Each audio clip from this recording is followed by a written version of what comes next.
Hello everyone, আবারও একটা video নিয়ে চলে এসেছি। আর এখন ঘড়িতে বাজে বিকাল প্রায় 4টে মতন। সাধারণত আমি এরকম সময় তোমাদের সাথে কোনো ভিডিও শেয়ার করি না, তবে আজকে জানি না কেন দুপুরবেলা একদম ঘুম আসছিল না, তাই ভাবলাম তোমাদের সাথে একটা ছোট্ট ভিডিও শেয়ার করি। আমি বিকাল থেকে রাত অবধি ঠিক কী করে কাটাই সেটাই তোমাদের সাথে শেয়ার করব।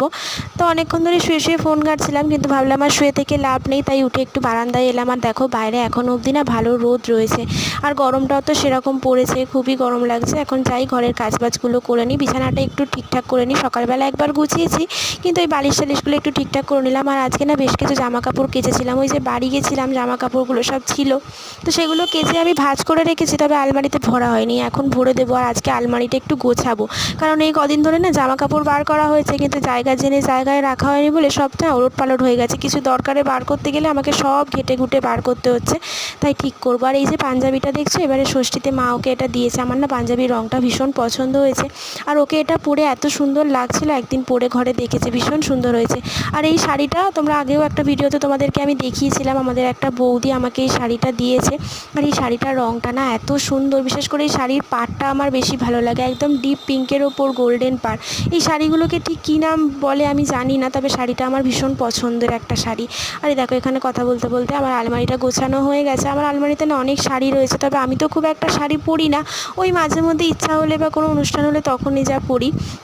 তাই এখানে দেখো সমস্ত জামা কাপড় আমি আলাদা আলাদা করে রেখেছি, যাতে আমার খুঁজে পেতে কোনো অসুবিধা না হয়, দরকারের সময় যেন তাড়াতাড়ি জিনিসটা পেয়ে যায়।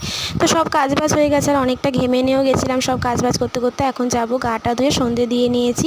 আর বর্মশাইয়ের আজকে আসতে একটু দেরি হয়েছে, অন্য দিন তাড়াতাড়ি চলে আসে, ও এসে একটু গা হাত পা ধুতে গেছে, আমি যতক্ষণে চাটা করে নিলাম ওর জন্য, আমার জন্য আর মায়ের জন্য। আর আজকে যেহেতু রাস্তা অনেকটা দেরি হয়েছে, তো যাই হোক এখন দেখো তিনজন মিলে চাটা খেয়ে নেবো। তো আর আজকে না এই টেডি বিয়ারের এইটা কেচে দিয়েছিলাম তুলোগুলো বার করে, কারণ এটা অনেক দিন থাকলে হালকা কালার তো একটু ধুলো পড়ে নোংরা হয়ে যায়, তাই ভাবলাম কেচে দিই। আর এই তুলোগুলো যেহেতু একদম হালকা, বার করে এই প্লাস্টিকটার মধ্যেই রেখেছিলাম। এখন না এটাকে ভালো করে সেট করে নেবো, কারণ এটা পড়ে আছে, শুকিয়েও গেছে একদম দেখলাম, তাই তুলোগুলো ভরে নিই। দাঁড়াও, এই দেখো এখানে ভরা হয়ে গেছে। আর এই টেডিটা না বর্মশাই এক বছর আমাকে টেডি ডেতে গিফট করেছিল, মানে ভ্যালেন্টাইন্স ডের দিনও হঠাৎ করেই এটা আমাকে দিয়েছিল। আর ওর থেকে যে আমি এটা পাবো আমি কখনো এটা আশা করিনি, আমি তো ভীষণ খুশি হয়েছিলাম। আর আমার এরকম টেডি বলো বা পুতুল ভীষণ পছন্দ, আমার খুবই ভালো লাগে।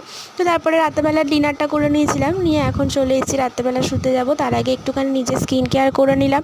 আর আমি না শোয়ার আগে চুলটাকে ভালো করে বিনুনি করে নিই, কারণ নাহলে চুলটা বড্ড মুখে পড়ে, তো সেই কারণে দেখো চুলটা বেঁধে এখন নিজে একটুখানি ফ্রেশ হয়ে নিলাম। তো যাই হোক চলো, আজকের ভিডিওটা এই পর্যন্তই। তোমাদের কেমন লাগলো অবশ্যই জানিও, আর দেখা হচ্ছে নেক্সট ভিডিওতে। আর আমার চ্যানেলটাকে অবশ্যই সাবস্ক্রাইব করে দিও। Good night.